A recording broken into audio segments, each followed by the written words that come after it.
বেসন দিয়ে লাড্ডু তৈরি করলাম কী করে দেখে নাও তোমরা। একটা পাত্রে বেসন নিয়ে নিয়েছি, তাতে জল ঢেলে পাতলা পাতলা করে বেসনটাকে গুলিয়ে নিয়েছি। তারপরে একটা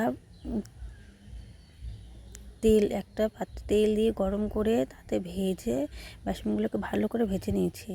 নেওয়ার পরে এই যে মিক্সার গ্রাইন্ডে বেসনগুলোকে ঢেলে দিয়ে মিক্সার করে নিয়েছি, গুঁড়ো গুঁড়ো করে নিয়েছি। নেওয়ার পরে আর একটা কড়াইতে 1 কাপ জল 1 কাপ চিনি দিয়ে ভালো করে ফুটিয়ে নিয়েছি। নেওয়ার পরে যেই গুঁড়ো করা বেসনগুলো ছিল সেইগুলো ছেড়ে দিয়ে হালকা একটু ফুড কালার দিয়ে কাজু কিশমিশ দিয়ে ভালো করে নেড়ে নিয়েছি। নাড়ার পরে দেখো, ভালো করে নাড়ার পরে তারপরে আমার বেসনগুলো হয়ে গেছে। এখন এই যে লাড্ডু তো বানিয়ে নিয়েছি, আমার লাড্ডু তৈরি হয়ে গেছে।